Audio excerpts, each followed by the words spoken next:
The holidays. A time filled with joy, laughter, and a whole lot of family.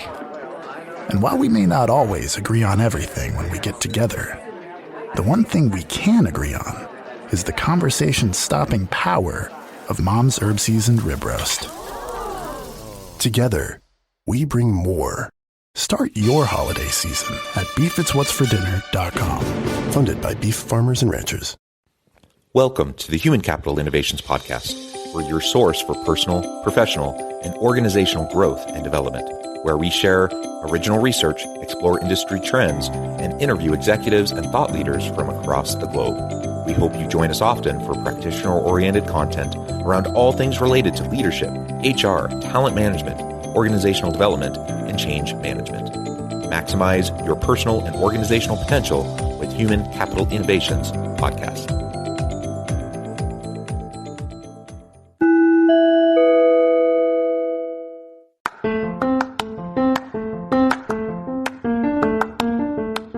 If you enjoy the Human Capital Innovations Podcast, enjoy ad-free listening by going to the Patreon page, and please consider contributing even at the producer or sponsorship level. And please leave a review. Thank you for your support.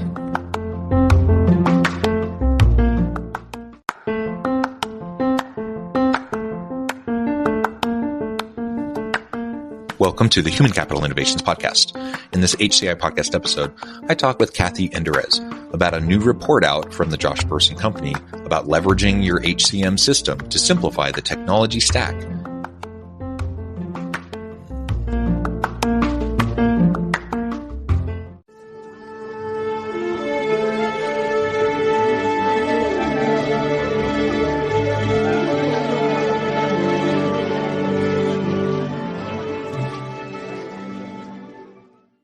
Kathi Enderes, welcome to the Human Capital Innovations Podcast. Thank you for having me, Jonathan. Great to be here.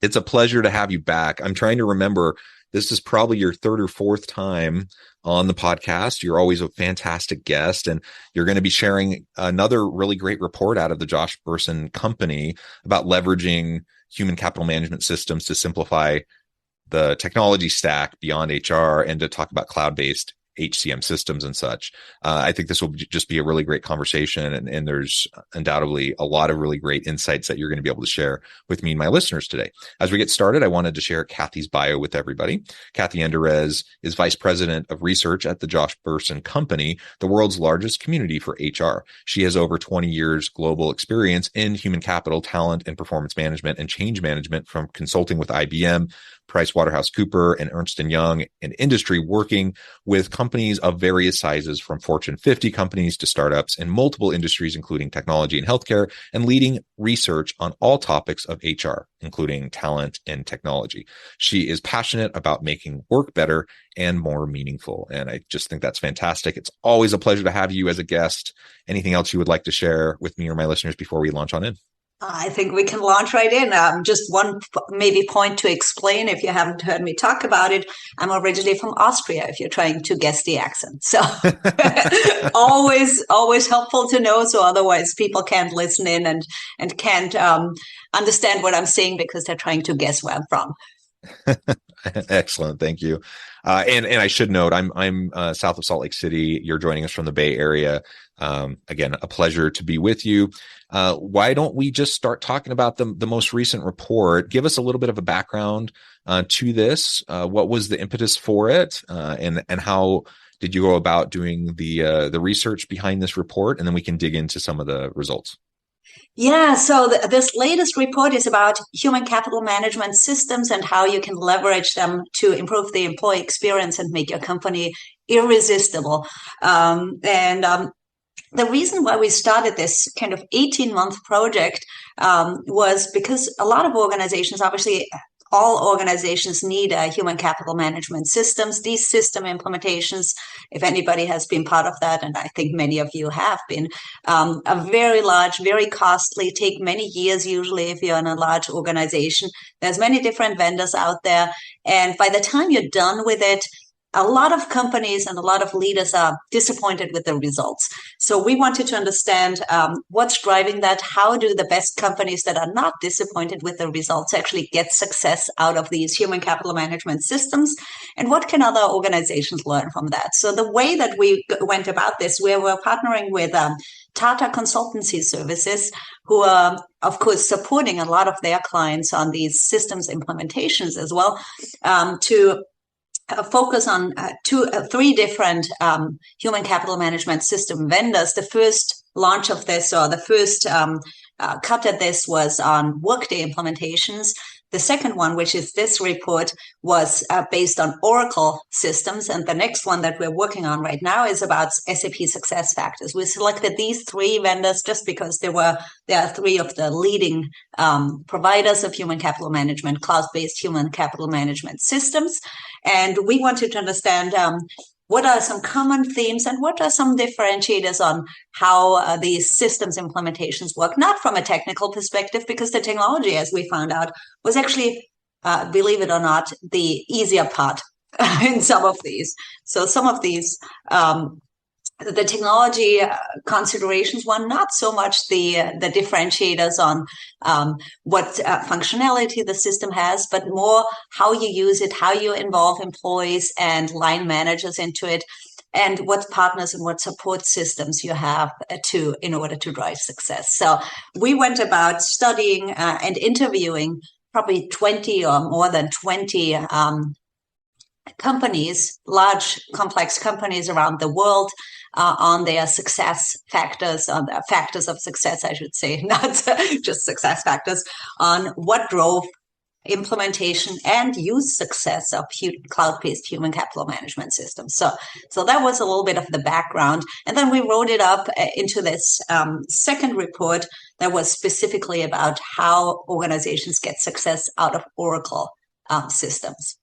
Yeah, thank you for that background. And it's super interesting to hear, as you talk with organizations about what's worked well or hasn't worked well, that often it wasn't necessarily even the cloud system itself or the technology itself, but it was the actual implementation process that didn't work so well. I'd love to hear a little bit more about that, because it just speaks to the challenge we have with any sort of change implementation and within organizations. And the same thing applies to, HR systems.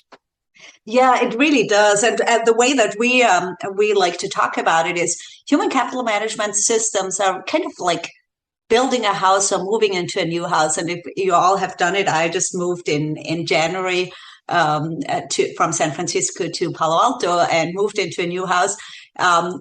There's some of the basics that, of course, can be big dissatisfied. If you don't have right plumbing, or like your roof leaks, we had a leak in the garage actually one day. Of course, your house doesn't work for you.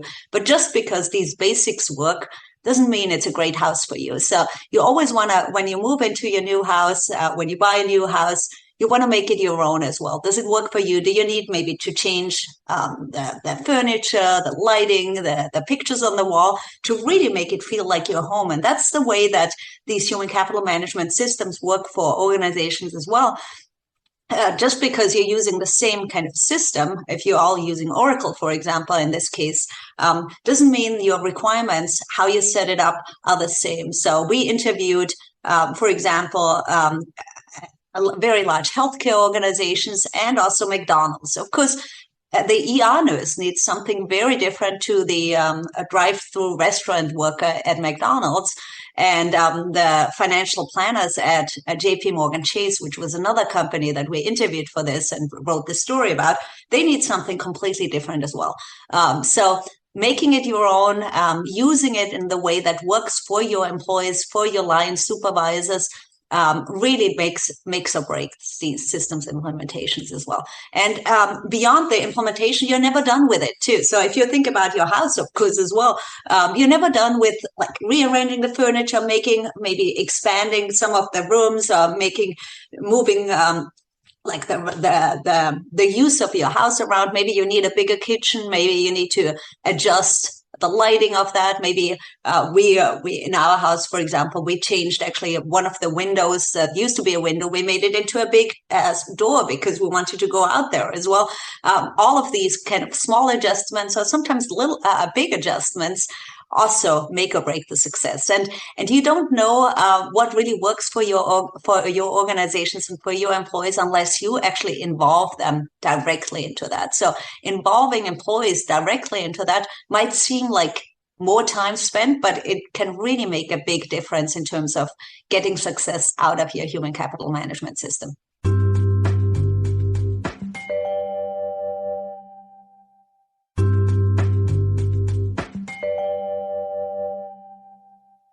Yeah, it might take a little bit more time up front than That's just right. rolling out the implementation, but in the long run, it's going to create more buy-in, and it's certainly just going to help everyone be more on the same page and have it be a more smooth integration that's more sustainable, right? And like you said, that you don't just like implement and you're done. Like this is an ongoing thing, and any change exactly process right. is that way. But certainly when we're talking about human capital management systems, like it's going to be an ongoing thing that you're going to have to focus on. So invest up front, make it easier for yourselves in the long run. That's going to pay huge benefits. One of the things you talked about that I think is just super important to really double click on and hone in on is this idea of employee experience. So cloud-based HCM systems for designing a radically simplified employee experience. Can you tell us a little bit more about that? Yeah, and we chose these words carefully to say radically simplified because we have sometimes in HR we have a tendency to think things are maybe simple or work for your employees, but they mostly work for you in HR, right? So what we think might be simple is not always what might be simple and easy to use for your line employees. If you think, for example, the healthcare organization that I mentioned, the ER nurse or the nurse manager doesn't have any time really to weed through, I don't know, 5-step approvals or something like that, or seven layer kind of screens. They need something that's really fast, really quick, and really easy to use. So removing all this complexity up front and putting it into kind of business rules or like into the back end of the system is really very, very important, because in the end of the day, your employees can only go give us as good a customer experience to your customers as you provide to them in the employee experience. So this is the most important thing that we found out is human capital management systems, while they seem like technical implementations, they're really employee experience solutions that you need to involve your employees, bring them into the game and just get their feedback on, is it easy enough? Is it easy to do? Do they actually need any training? I think a lot of organizations think they're going to train up people, and people don't have time for this, right? People don't have time for training up on complicated systems. So anything, as we heard from one of the companies that we interviewed, I think it was Air Asia, India, they said anything that's more complicated than 3 steps is too complicated. So they had this very maybe easy to use business rule that they set on their end when they designed the system to say more than 3 steps is too complicated. It needs to be easier. And how can we simplify that? And that might seem like a lot of work too, but it actually pays off in the long run. Yeah. And I'll just tack on to what you were saying. You know, people get resistant to complicated systems, but they get extra resistant when they feel like the systems are constantly changing. Right. That's and so, right. Exactly. Which is the world we live in, because the technology is changing so rapidly. And so it seems like there's a never ending flow of like new tech implementations within organizations. And people just get super skeptical about that because on the one hand, it's supposed to make their jobs easier, but all they see is this just makes my life more complicated and difficult. And I never can stay on top of the newest thing. Right. And so keeping it simple is really going to help with that, you know, because then they're going to, instead of just being something they're banging their head against the wall and they can never remember all the steps and they can't do it quite right and whatever, like now they can just see, oh yeah, this is simple. This really does actually improve my experience at work. It helps me do my job better, faster. And the resistance is just going to go way down. Exactly right. That's exactly right. Yeah. So designing it around the employee experience, JP Morgan Chase, for example, they built it around the moments that matter that they identified to really personalize and design this drastically simplified employee experience while also reducing technical complexity. So they had, I think, 30,000 customizations on their legacy system, and they removed all of that. These systems, including Oracle, of course, which this report was on, are very configurable, which is kind of a blessing and a curse, because you need to decide what you want.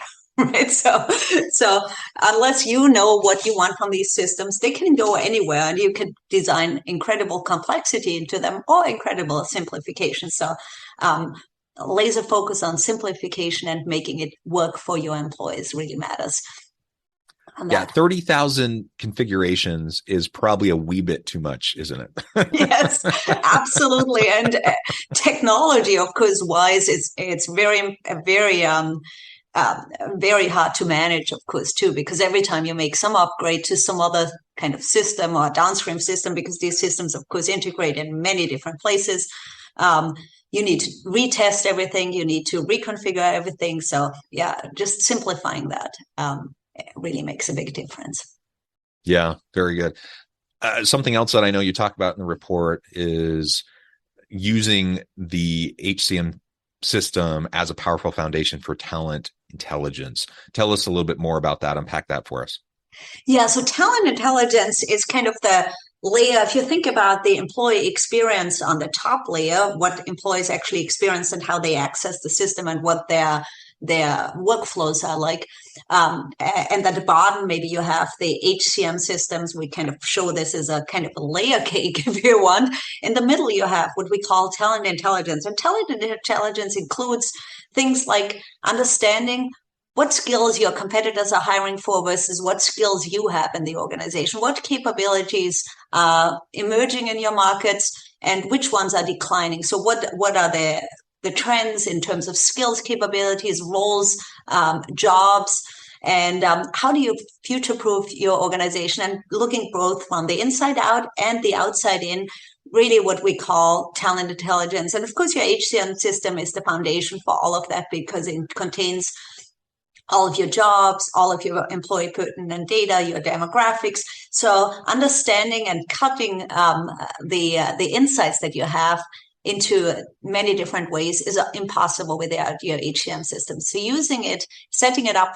front for what you want to get out on, what insights you want to drive is really key. One of the big mistakes that we heard from companies or lessons learned is thinking about the insights you want to get out only after the fact. So you implement the system more from a transactional perspective, and then you said, oh, wouldn't it be great if we could get some insights on all the skills that we have? Well, if you didn't set it up that way, it's going to be very hard to get things out, or impossible to get out. So thinking about what analytics, what insights you want to get out up front is really important.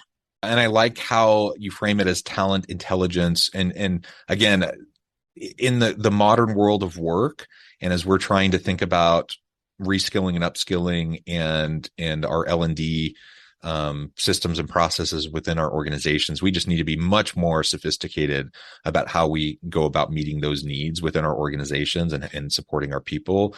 And so utilizing your HCM systems to help with that talent intelligence is really key. It's going to be playing an increasingly huge role, I think, in organizations as they're trying to tap that talent and leverage the talent of their people.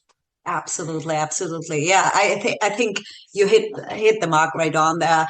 Empowering people to grow, and we call this growth in the flow of work. We actually launched a massive study on this today on learning and development for the future and corporate learning. Organizations have to move from thinking about learning and enabling growth for their employees. So that's really impossible if you don't know what your organization needs, because your employees need to move into the direction you need the organization to go. So this kind of connection between your business strategy, your people strategy, and your systems, including your learning system and your HCM system, are critically important.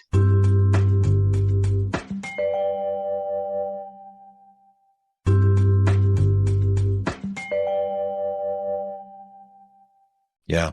And choosing the right partner is really important. The right system integrator. Tell us a little bit more about what you found there.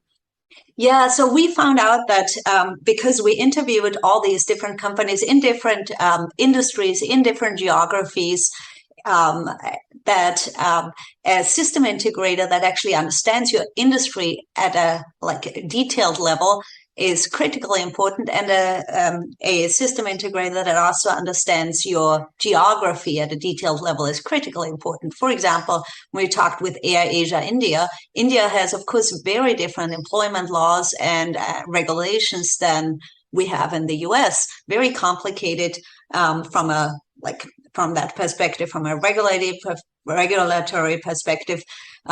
If you don't have a system integrator that understands your market, both from an industry and from a geography perspective, you're kind of missing the mark, because you usually in your organization only do this once, right? You do this once, hopefully not once in maybe the next decade or so, because you don't want to change, to your point before, you don't want to keep changing the system around.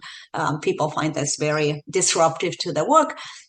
But your system integrator has probably many, many different clients that they have supported in your geography, and they can give you kind of the things to watch out for. So when we worked with Tata Consultancy Services, they have industry-aligned implementation teams that support their clients, and can tell you, for example, all the retailers in the UK going about addressing these UK specific requirements in a certain way versus a healthcare organization in the US that goes about it in a very different way, because healthcare is just so different from retail, for example. So that kind of support system to carry over lessons learned from company to company, from industry, from your industry, from your geography, is really what can make or break the success of your HCM implementation. Yeah, and I suppose that sounds obvious. I mean, as you're describing them, like, duh, of course that would be important and that should matter. Yet this is a problem that emerges over and over and over again for organizations. Why do you think that is? Like, why is this a sticking point? Why is this something that many organizations are getting wrong?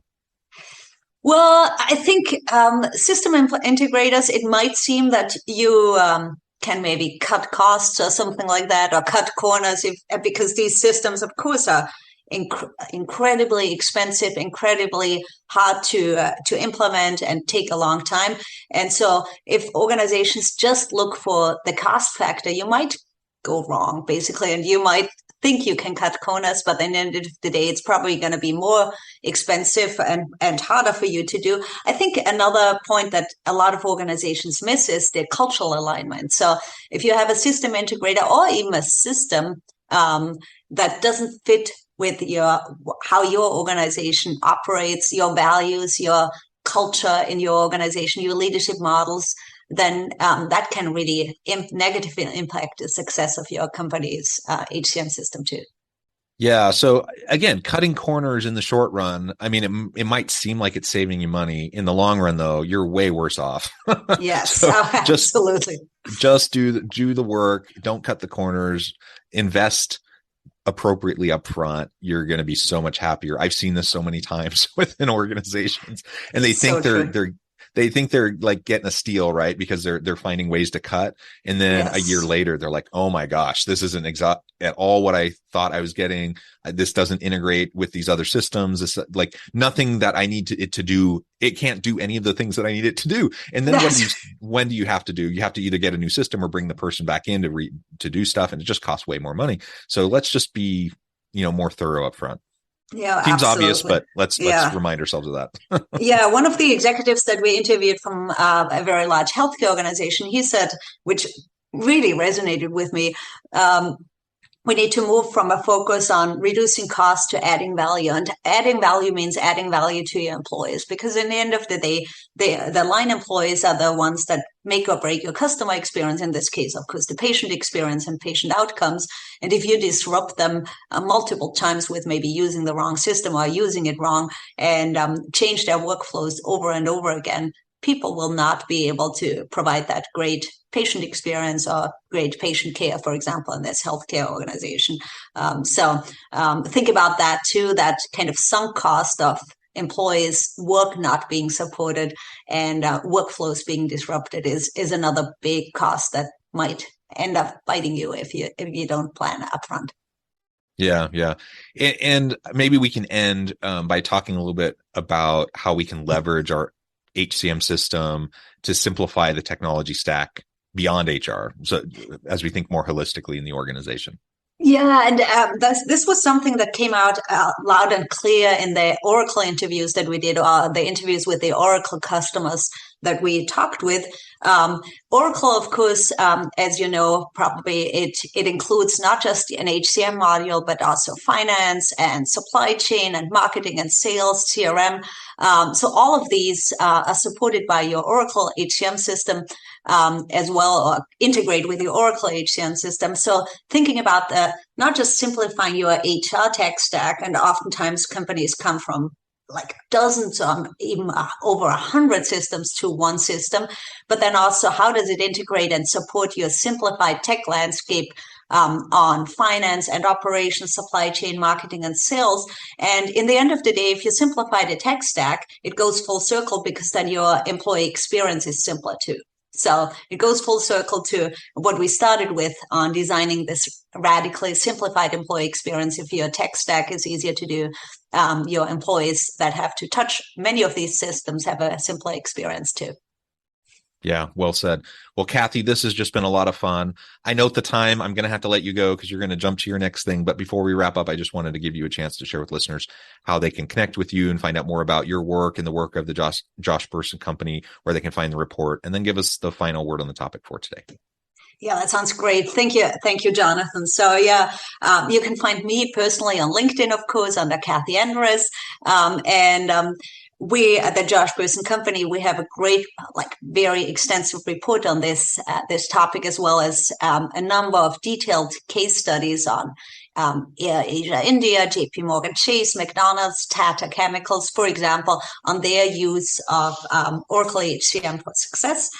You can find all of this at joshbersin.com and then connect with us to become a corporate member to get all of this and much more.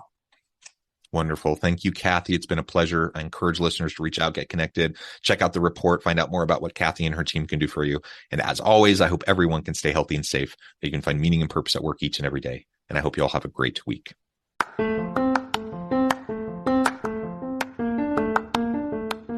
you enjoy the Human Capital Innovations podcast? Enjoy ad-free listening by going to the Patreon page. And please consider contributing even at the producer or sponsorship level. And please leave a review. Thank you for your support.